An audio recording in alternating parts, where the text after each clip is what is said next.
Hello everyone, welcome to a World of Warships video. Today's video is brought to you by the letter F for the Fiji, the Tier 7 British tech tree light cruiser. So probably one of my favourite ships, rather accidentally favourite. I didn't really like it to start with.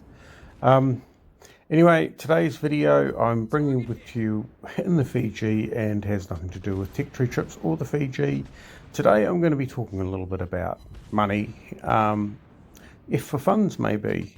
So I've put up some videos, and one of the videos was should I buy it, which was a little bit of a guide about whether or not you should buy a tech tree ship, and it was in response to a question on the channel.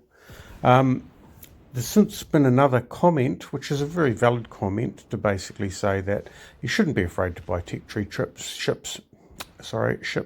because they help fund the game, which is absolutely right.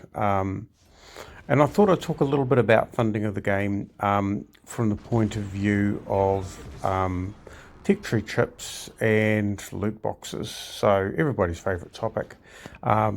Certainly loot boxes are becoming a bit of an interesting item in I suppose the gaming world.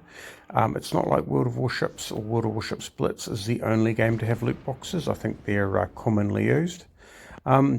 And I guess when I've been thinking about it, and I am playing some other games which are very, very good at trying to get your money, what I'm finding is that when I think about loot boxes in World of Warships Blitz, essentially what a loot box does is it actually raises the price of a ship. Now, what that means is that if you get a ship via a loot box mechanism, generally you are on average going to be paying more for that ship. Look at the percentage chances, you're going to be paying more for that ship than if that ship came up on sale in the shop.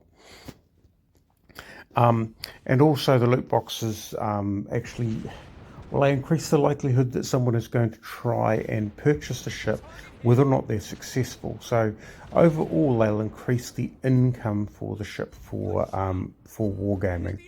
So you can sort of see why they use them, because, well, they're obviously a money-making enterprise, which is fair enough, because a game like World of Warships Blitz would not be something that would be produced for free.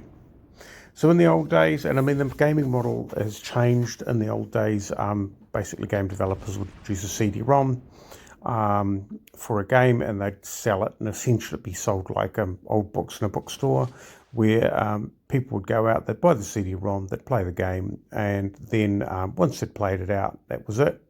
The income stream was based on the sales of the game, and there wasn't really much opportunity to make more money out of it. Now, that with mobiles and mobile gaming, that model has changed quite significantly, and now many games have a free-to-play component and then have options to purchase within the game to either improve your chances of winning, give you different experiences, or whatever, give you different benefits, or something like Fortnite just gives you different visuals. And that's how they make their money. I mean, I think they make a little bit of money out of the ads as well. So with the loot boxes and premium ships, obviously that's a good source of their revenue for, I'm assuming, for keeping the game going.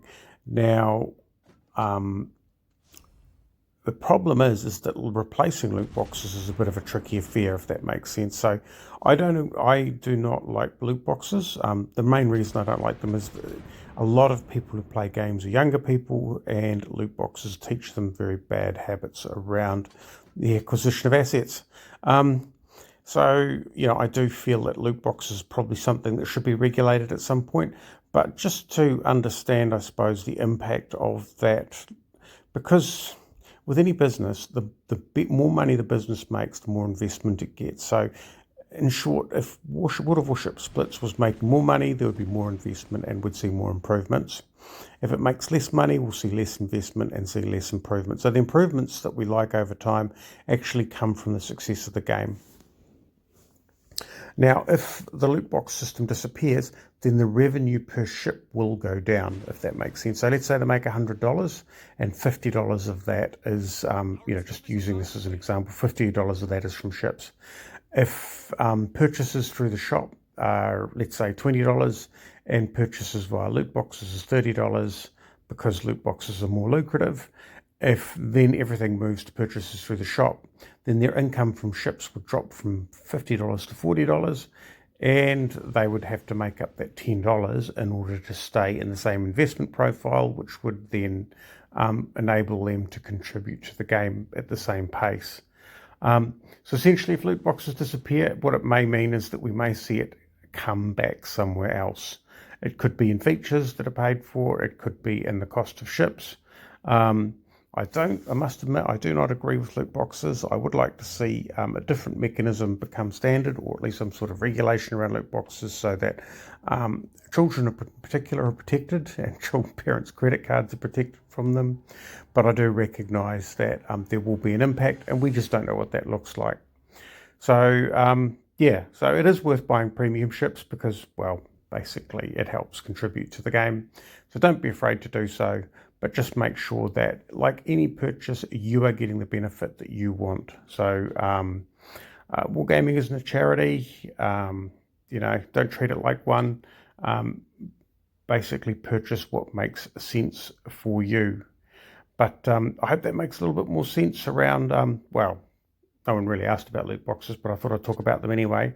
But yes, I do agree. Don't be afraid to purchase ships, as the comment suggested. It does help fund the game. I hope you enjoyed watching this. Thanks for watching, and we'll catch you next time.